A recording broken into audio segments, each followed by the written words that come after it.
Our story begins in a world that has fallen into corruption and wickedness.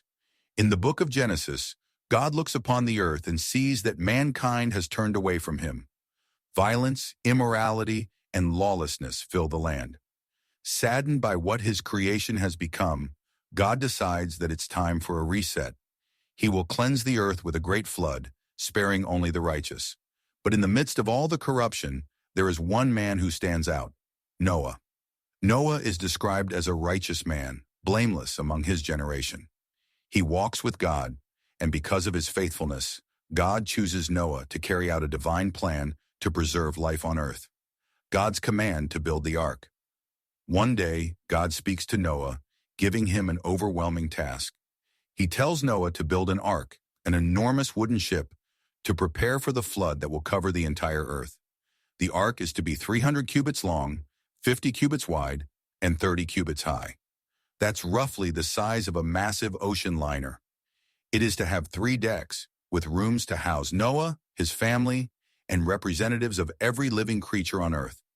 Imagine the disbelief and mockery Noah must have faced.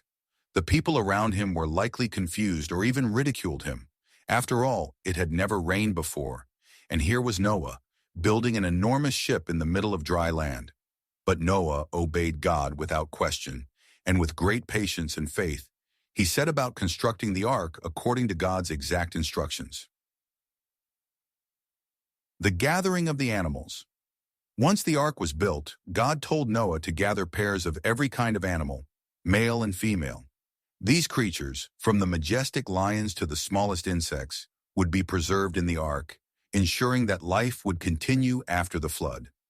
Imagine the spectacle of the animals coming to Noah, 2 by 2, as they instinctively obeyed God's command. The ark became a sanctuary, not only for Noah's family, but for the future of all living things on earth. Noah, along with his wife, his 3 sons, Shem, Ham, and Japheth, and their wives, entered the ark with the animals. Then, as promised, God sealed the door. It was time. The great flood begins. After Noah and his family entered the ark, the skies opened and the rains began to pour. The Bible says that the fountains of the great deep burst forth, and the windows of heaven were opened. Water surged from beneath the earth and rained down from above. For 40 days and 40 nights, the flood waters covered the entire earth. All the high mountains were submerged under water. Every living thing that walked on the earth was swept away: animals, birds, and mankind. Only those who were in the ark survived the great deluge. Imagine the roar of the storm, the endless pounding of rain, and the waves crashing against the ark as it floated above a drowned world. Inside, Noah and his family waited, trusting in God's promise to bring them through safely. Waters recede. After 150 days, the flood waters began to recede, and the ark came to rest on the mountains of Ararat. But it would still take time for the waters to fully subside. To check whether the earth had dried, Noah sent out a raven and then a dove to see if the land was ready. After several attempts, the dove returned with a freshly plucked olive leaf in its beak, a sign that dry land had emerged and that life was returning to the earth. Finally, after more than a year inside the ark, God commanded Noah and his family to leave the ark and return to the earth. They stepped out onto a cleansed, renewed world. The animals were released to repopulate the earth, and Noah built an altar to thank God for his protection and mercy. God's covenant with Noah. In response to Noah's faithfulness, God made a covenant with him and his descendants.